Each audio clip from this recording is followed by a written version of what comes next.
Estamos grabando, ¿no? Sí. Y después, Perfecto. ¿dónde la puedes subir? Ahora vamos a compartir pantalla, ya casi me olvidé, y vamos a ver antimicrobianos. Ahí va. ¿Se ve? ¿Se ve un Excel? ¿Sí? Todavía no. ¿Todavía no? ¿Ahí? No, a mí me está cargando todavía. Bueno, Sí, esperamos. a mí también. Si no, lo vuelvo a hacer. No, todavía no, dice que empezó la función de compartir, pero no se ve. Bueno, vamos a arrancar de vuelta. Lo vamos a hacer nuevamente. Compartimos la pantalla. Antimicrobianos. Ahí. ¿Ahora? Ahora sí. Ahora sí. Perfecto. A ver si pasa que hay que cerrar y volver a resetear. Bueno, antes de que terminen, cuando terminamos el último periodo o la última clase antes de las vacaciones, algo habíamos visto más o menos de lo que eran los dibujos de las células. Habíamos visto lo que habíamos visto era un dibujo de una célula procariota y una eucariota. Y una procariota era la que tenía todos los elementos funcionales sin membranas internas, como por ejemplo todo lo que sería el ADN en el centro de la célula, digamos, pero ese ADN no está delimitado por una membrana para separarlo del citoplasma. Es una célula procariota es una célula como más antigua, como una de las primeras que se originaron. Después la cosa se fue perfeccionando. Esto, por ejemplo, una bacteria es un organismo unicelular que adentro tiene todo lo que se necesita como para vivir. Realiza su metabolismo, incorpora nutrientes, elimina sustancias de desecho, tiene determinadas funciones, ¿no? Una bacteria, si bien necesita vivir dentro de un cuerpo, también puede no hacerlo, digamos, ¿no? No es el mismo caso que en algún momento, bueno, también terminamos en la última clase hablando de lo que era COVID, que es un virus. Un virus es muy poco lo que puede vivir fuera de un organismo.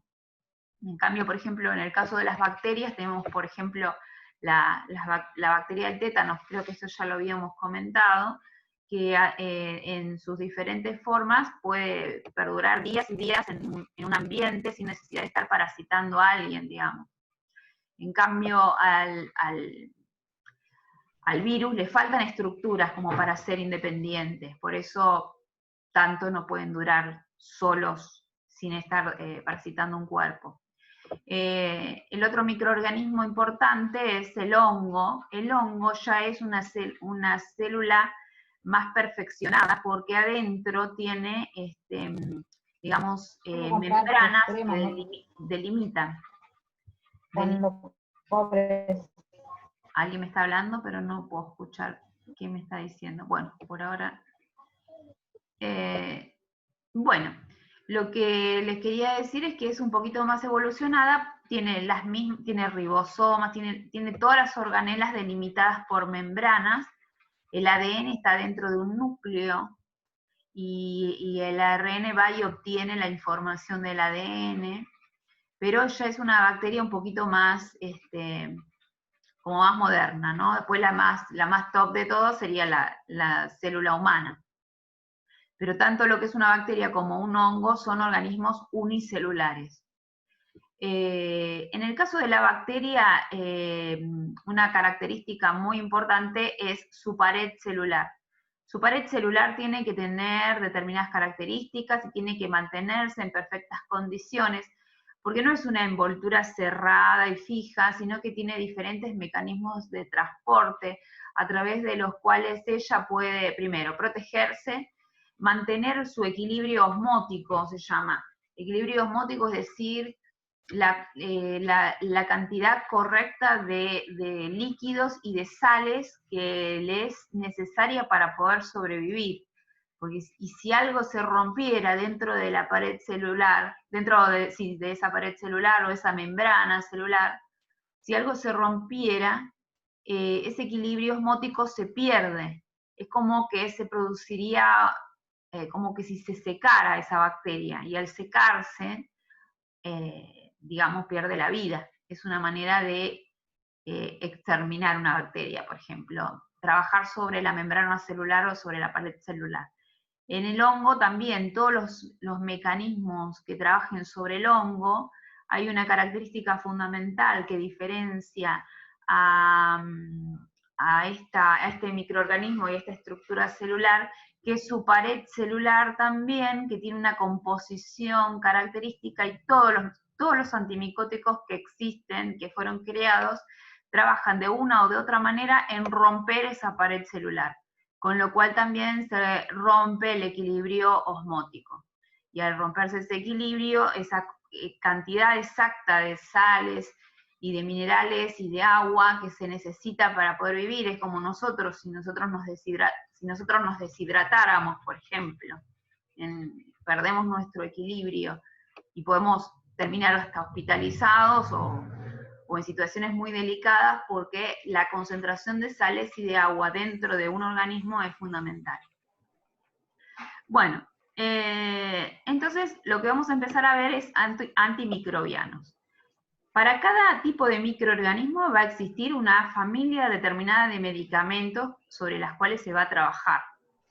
Los microorganismos acá decimos que entonces que los microorganismos van a entrar y van a parasitar a la persona, y van a producir una enfermedad, ¿no? Existen de todas maneras dentro de nuestro cuerpo microorganismos que viven con nosotros, que en un número de población normal y equilibrada, incluso nos ayudan para la vida. Existen partes de nuestro cuerpo que tienen bacterias constantemente, y si ellas no estuvieran, nosotros no estaríamos sanos, por ejemplo. O sea que existen bacterias buenas. Por ejemplo, en el intestino, la flora bacteriana son bacterias. Si nosotros tenemos un equilibrio adecuado de bacterias, estamos bien intestinalmente. Cuando hay diarreas muy prolongadas, esa flora, lo que se llama la flora bacteriana muere, y al no tener esa cantidad necesaria de bacterias buenas, las diarreas se hacen casi eternas y no se pueden curar. Por eso existen también mecanismos para recuperar la flora intestinal. Pero también existen las bacterias malas, obviamente, y son las que producen las enfermedades. Para eso se inventaron los antibióticos. Y existen diferentes tipos de antibióticos. Es decir, si vos tenés un microorganismo que te está causando una enfermedad, lo primero que hay que detectar es si es una bacteria, si es un hongo o si es un virus. Hongo de bacteria es muy fácil. Que sea una micosis de un hongo es bastante fácil. Igualmente, siempre los cultivos son importantes para poder determinar. Un cultivo en realidad es tomar una muestra de la zona que supuestamente está infectada y dejarla reproducir en un medio óptimo para ellas, una temperatura y una determinada cantidad de sustancias que les sirvan de alimento, como dentro de entre 3 y 5 días se produce como una colonia, y a través de esa colonia ópticamente con un microscopio óptico se pueden diferenciar qué tipo de microorganismo está causando la infección. Entonces decíamos que las bacterias se combaten con antibióticos, los hongos se combaten con antimicóticos, y los virus se combaten con antivirales. O sea que nosotros, si tenemos una angina que es viral y le ponemos un antibiótico, estamos haciendo macana. ¿Se entiende? Y hay una tendencia muy generalizada de la gente de decir, me duele la garganta, me voy a tomar una amoxicilina. Y eso no es correcto, porque si la infección es provocada por un virus, el virus se va a morir de risa con el amoxidal. Entonces es muy importante tener eso en claro. En el caso de que eso le suceda, a veces es muy difícil contradecir a la persona, porque son mitos y leyendas que vienen de años de estructura, Pero si de repente tienen la posibilidad de meter un bocado cuando le vienen a comprar el antibiótico, y se trata de un dolor de garganta por una angina viral, y ustedes lo saben, eso se caracteriza muy fácil. Primero, una angina bacteriana te produce una fiebre altísima, generalmente. Lo más común es que la fiebre y supere los 39 grados. Una angina producida por un virus apenas te produce fiebre o nada, febrícula, 37,5. No es algo tan, y capaz nada tampoco, simplemente es dolor de garganta. Entonces, siempre es mejor optar por lo que sería, por ejemplo, antibióticos en forma de caramelos, o antigripales, o tecitos Vic, y esas cosas antes de llegar al antibiótico. Hay muchísimas cosas que se pueden ofrecer para aliviar los síntomas en el caso de que sea un virus, porque si es, por ejemplo, un resfrío es un virus. Un resfrío común, ese con mocos o lo que fuera, es un virus. Si vos, sí. Cami se le había cortado el internet y ahora quiere que la acepte para volver a entrar. No la veo acá, pero vamos a buscarla. A ver, participantes. A Camila se le había cortado, no la estoy viendo. Estaba pensando. Vamos a dejar de compartir pantalla, a ver si la veo mejor. Chatear, a ver qué dice. Sí, qué lo raro, que no puse los yo. escucho. ¿Estás bien? Ah, sí. ¿Ahora escuchás? Sí, pero fue una lucha. ¿Entraste? No. Bueno, Sí. Chicos, Cami no la veo. ¿Ella está intentando entrar, les dice? Lo que sí, eso que dijo del resfrío, no es familiar no es un coronavirus también el resfrío o es la gripe, que es familiar. ¿Familia? Y la familia más cercana del coronavirus es la gripe. Sí. Pero igual el resfrío es un virus también. El resfrío común se diferencia de la gripe porque el resfrío común te llenas de moco, tenés mucho moco, estás sonándote la nariz a cada rato, te quedas así, te duele la garganta, todo eso. Pero la gripe, no tenés moco. En la gripe simplemente no te podés parar de la cama, o sea, te duele hasta el alma más o menos, tenés fiebre y te duele todo. Y esa es la diferencia entre lo que sería una sintomatología de un resfrío de una gripe. Yo mí, diría el tema es de como la bien garganta. definido, si hay moco, no hay moco. Es como muy didáctico. ¿Cómo? ¿Están todos, chicos? Me parece que no, Cami, no hay caso, no la podemos incorporar. Ahí le mandé un mensaje a Cami. Ahí le mandé mensaje a Cami en el grupo diciéndole que no le aparecía. Bueno. A ver qué dice. Igual, si yo estoy compartiendo pantalla, Yo a mí, por ejemplo, Matías, lo incorporé compartiendo pantalla, o sea que podemos seguir compartiendo. Si a mí me aparece la opción, enseguidita la acepto. Bueno, vamos a antimicrobianos, estábamos. ¿Seguimos entonces? A ver, acá me llegó un mensaje, no sé si es Camila. Se le cortó de vuelta, dice. Se le cortó de vuelta. Bueno, estamos grabándola igual la clase, así que de alguna manera yo se la voy a mandar por WeTransfer, por lo menos a ella y a los que faltan. Acá está, mira, acá vino. Ahora sí. Bueno, entonces dijimos, si la enfermedad está provocada por una bacteria, antibióticos. Si es producida por un hongo, un antimicótico. Si es producida por un virus, un antiviral. En realidad, tristemente, y ahora con el tema del coronavirus, nos damos cuenta de que muchos antivirales no fueron creados. No tenemos tantos antivirales como antibióticos. Generalmente las infecciones virales, como hablábamos recién, por ejemplo, del resfrío común, que es un virus, generalmente lo que se hace o se trabaja es en aliviar los síntomas, es decir, por eso todos esos medicamentos que se llaman antigripales, no sé si conocen alguno, por ejemplo, hay uno que se llama Curaprus, Resfrianex, El Sí, Next. sí. Duflerit, Next, Viejos conocidos. muchos tienen propaganda en la tele, BioGrip, entonces se llaman Net. medicamentos antigripales. No te curan ninguno de ellos, pero te hacen llevarla mejor. En un resfrío común se supone que el virus solo hace su proceso y se va, y mientras tanto todo ese malestar lo va sobrellevando con un antigripal. Pero no se utilizan antivirales para tratar un resfrío común, sí, infecciones virales más complicadas, como por ejemplo cuando surgió el tema de la gripe A, que no había vacuna, y ahora estuvieron probando con algunos antivirales con el tema del COVID, todavía no se encontró, obviamente ninguno, pero bueno, en algún futuro yo pienso que lo van a encontrar, el antiviral adecuado. En el caso, vamos a detenernos primero en las bacterias. Las bacterias son esas que tenemos de las buenas y de las malas, pero cuando tenemos de las malas hacen mucho daño. Por ejemplo, el tétanos.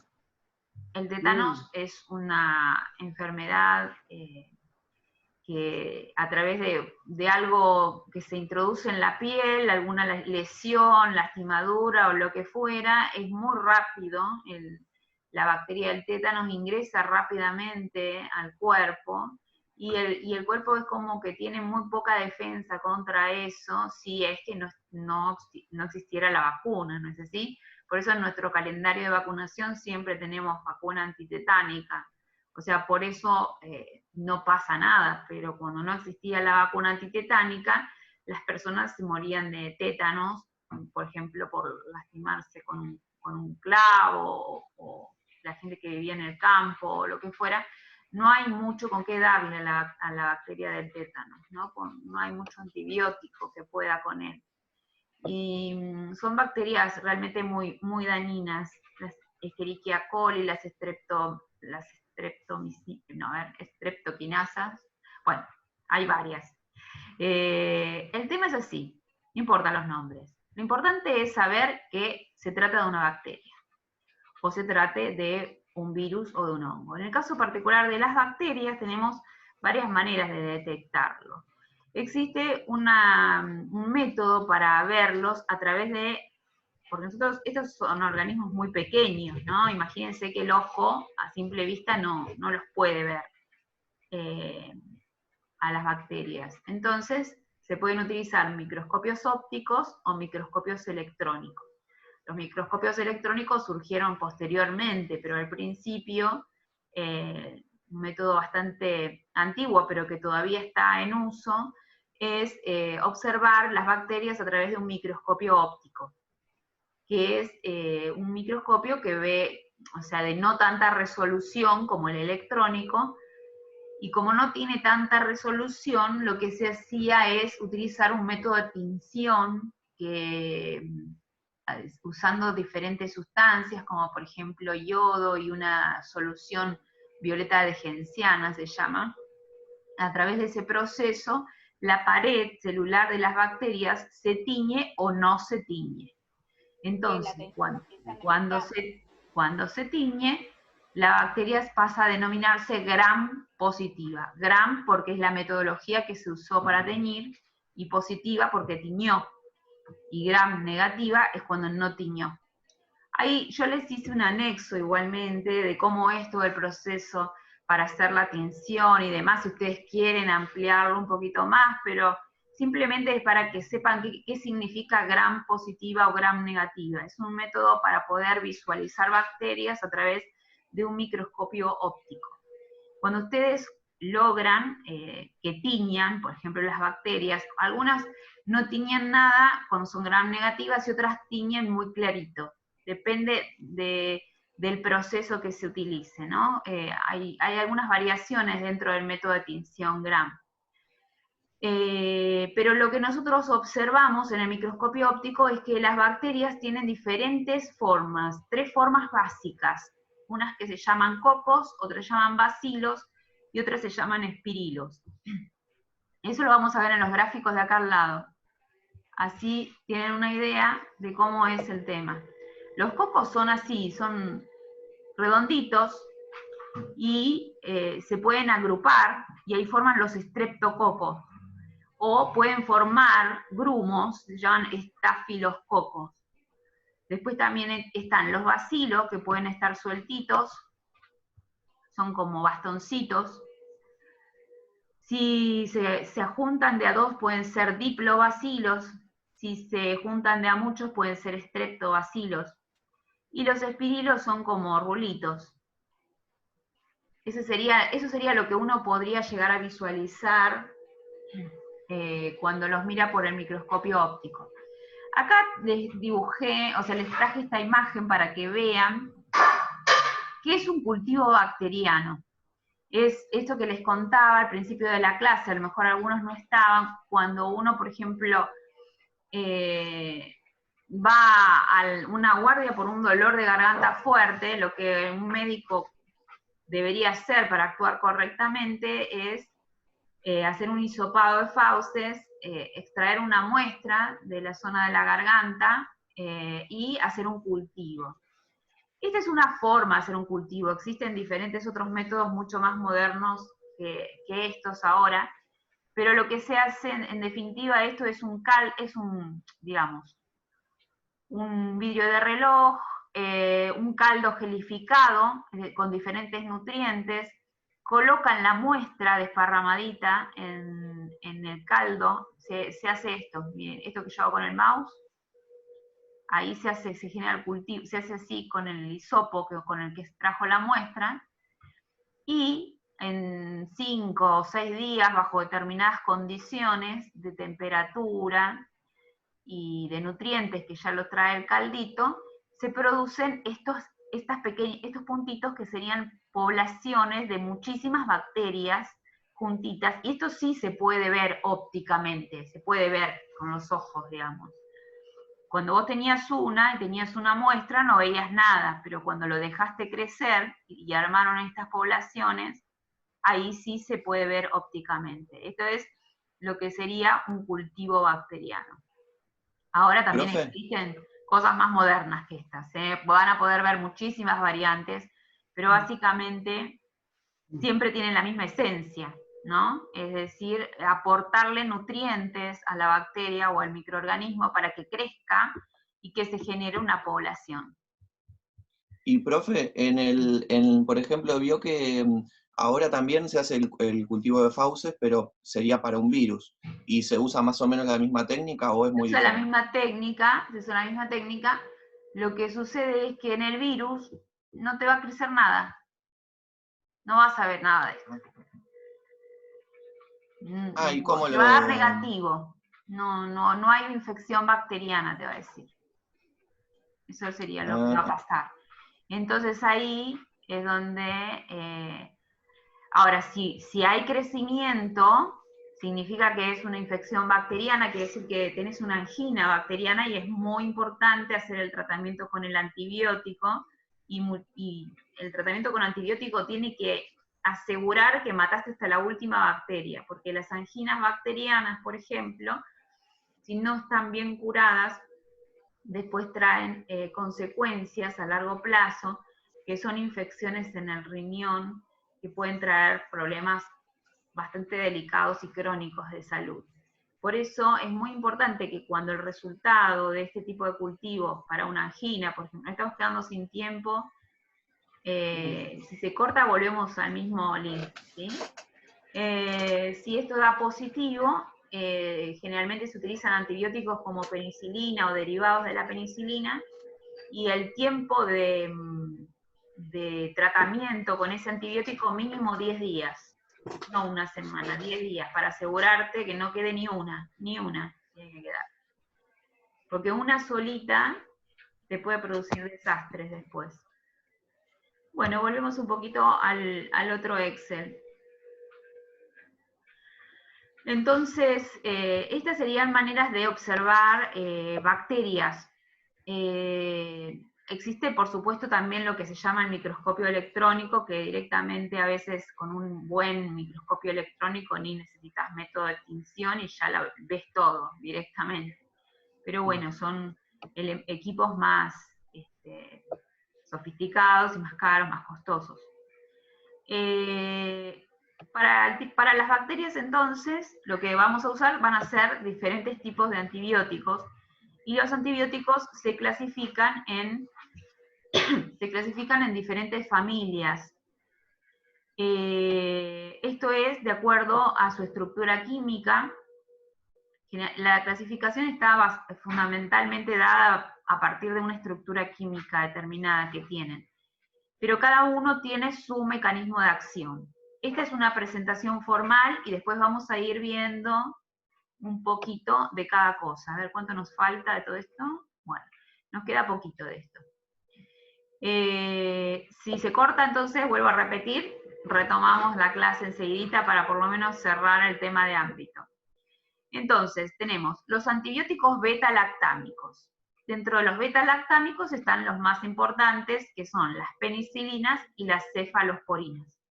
Las penicilinas tenemos directamente la penicilina en sí, y tenemos sus derivados de la penicilina. Los derivados de la penicilina serían la amoxicilina, la ampicilina, son derivados de las penicilinas. La cefalosporina también es un antibiótico beta-lactámico, por eso está dentro de la misma familia, porque después vamos a conocer la molécula de ellas, y van a ver que tienen dentro de su estructura química algo en común muy importante.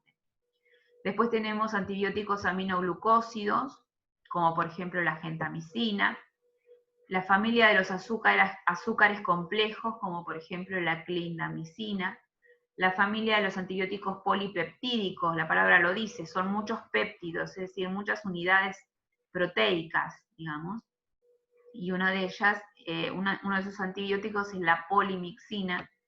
Las rifamicinas son un poquito más antiguas, pero se utilizan. Dentro de ellos tenemos la rifampicina. Las tetraciclinas también son antibióticos antiguos, pero a veces, cuando se produce mucha adaptación de las bacterias a cualquier antibiótico y mucha resistencia, a veces recurrir a antibióticos antiguos es de gran utilidad. Y vos decís, no, esto ya no va a funcionar. Claro, como está en desuso, las bacterias ya no tienen tanta resistencia. Ese tipo de antibióticos, vos volvés para atrás en el tiempo usando un antibiótico viejo y es como que las descolocás, ¿no? El cloranfenicol también es un antibiótico antiguo, y los macrólidos, como la eritromicina. Entonces, los antibióticos inicialmente eran producidos por los mismos microorganismos, ¿no? Por microorganismos que, por ejemplo, la penicilina era producida por un hongo, fue producida por primera vez por un hongo y se descubrió de una manera casual. Pero después se obtuvo la forma de sintetizarlos, porque no se hace en su totalidad esperando que el hongo haga la producción, sino que se sintetizan químicamente. Y acá está un poquito lo que les mostraba de la molécula de las penicilinas. Tienen una estructura química que, bueno, que es muy compleja, no es para que la sepan, pero básicamente ustedes saben, por ejemplo, que esta es una zona cíclica de la molécula. Acá tiene unos grupos metilos, este es un grupo carboxilo del ácido carboxílico, y estos son anillos simples. Este es un anillo de 5 carbonos, ¿ven? No, en realidad es de 5 elementos. ¿Por qué?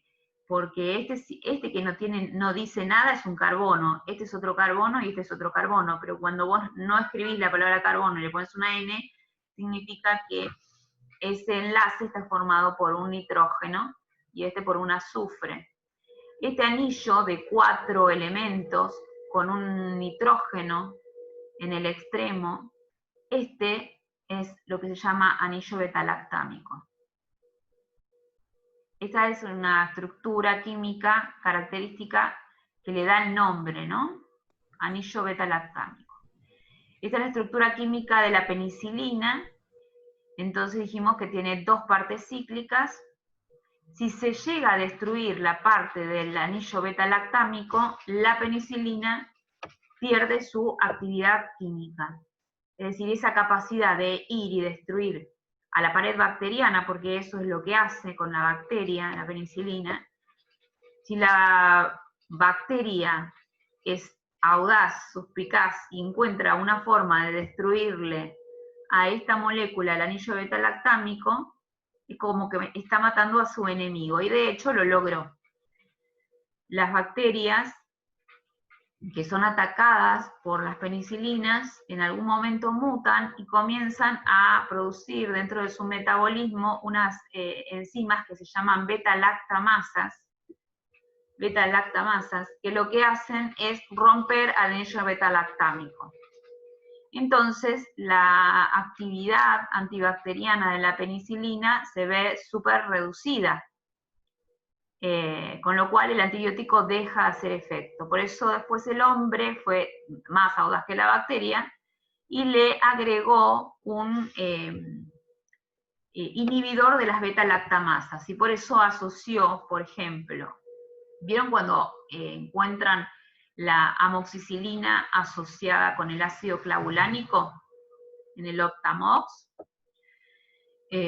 O la amoxicilina asociada con el sulbactam. Esos son moléculas que de por sí solas no tienen una actividad, pero que lo que hacen es venir a ayudarle a la penicilina a que, si por casualidad a la bacteria se le ocurre o se le ocurriera empezar a generar beta-lactamasas para romper el anillo beta-lactámico, estas moléculas, como son el ácido clavulánico y el sulbactam, vienen y matan las beta-lactamasas. ¿Se entendió eso? Cualquier cosita igual ahora retomamos porque es un poco una historia complicada. Bueno, yo se las conté un poco como un cuentito, pero más o menos esa es la historia.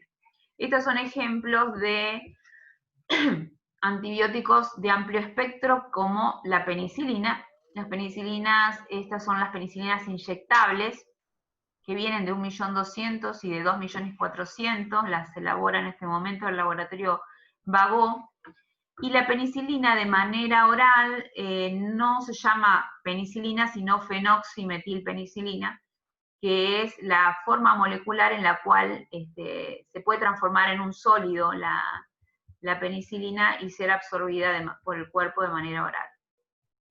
Y ahí, Profe, ¿se llama fenoximetilpenicilina? fenoximetilpenicilina.